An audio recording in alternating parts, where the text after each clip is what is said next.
Uranium के बारे में आप सबको पता होगा, ये वही रेडियो एक्टिव मटेरियल है जो परमाणु हथियारों में इस्तेमाल किया जाता है। इस धरती पर 9 ऐसे कंट्री है जो न्यूक्लियर पावर कंट्री है, जो परमाणु संपन्न देश है। इस लिस्ट में भारत भी शामिल है। लेकिन सवाल है कि क्या यूरेनियम भारत में पेड़ पे उगता है? तो जवाब है नहीं, इसका माइनिंग किया जाता है।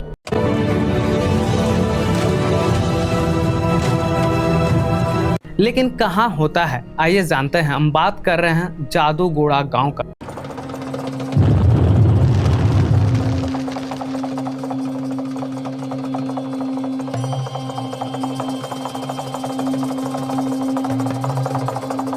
जो जमशेदपुर से 25 से 30 किलोमीटर दूर साउथ ईस्ट डायरेक्शन में पड़ता है।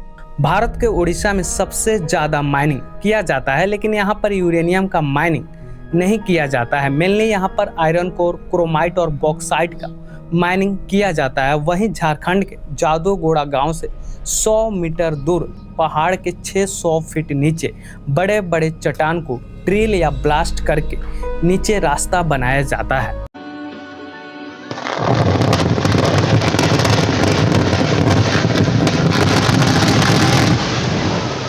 माइनिंग इस गांव से कुछ दूरी पर होने की वजह से इन लोगों में 100 सालों से डिसेबिलिटी देखने को मिल रहा है। इस गांव के हर तीसरे घर में एक दिव्यांग व्यक्ति आपको देखने को मिल जाएगा।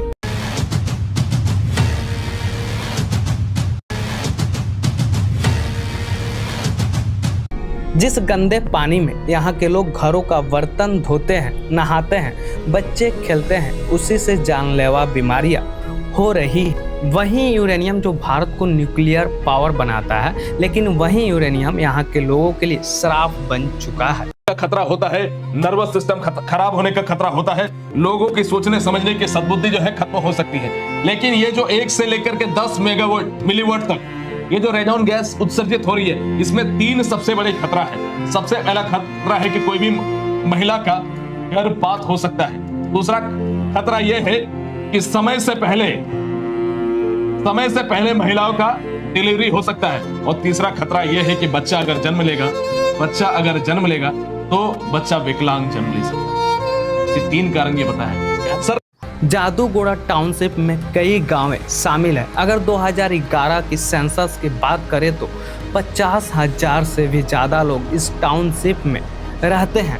अगर इन 50,000 लोगों में डिसेबिलिटी की बात करें तो UCIL United corporation of India limited की डेटा बताती है कि इन 50,000 लोगों में 2 से 2.5% लोग डिसेबल हैं। इसमें कोजेनाइटल डिसेबिलिटी, रेसेस, विकलांग, मेंटल हेल्थ इम्बैलेंस, रेसेस और कैंसर जैसी बड़ी बीमारियां भी शामिल है। यहाँ 1967 से ही माइनिंग हो रही है। जो यूरेनियम और पत्थर के रूप में निकलता है उसको यहीं पे क्रश किया जाता है, पाउडर बनाया जाता है बॉल मिल्स में पीसकर बिल्कुल आटे की तरह, और इस पाउडर को सल्फ्यूरिक एसिड के साथ मिलाया जाता है। यही सल्फ्यूरिक एसिड चट्टानों के पाउडर से एक लिक्विड के रूप में यूरेनियम को बाहर निकाल लेती है।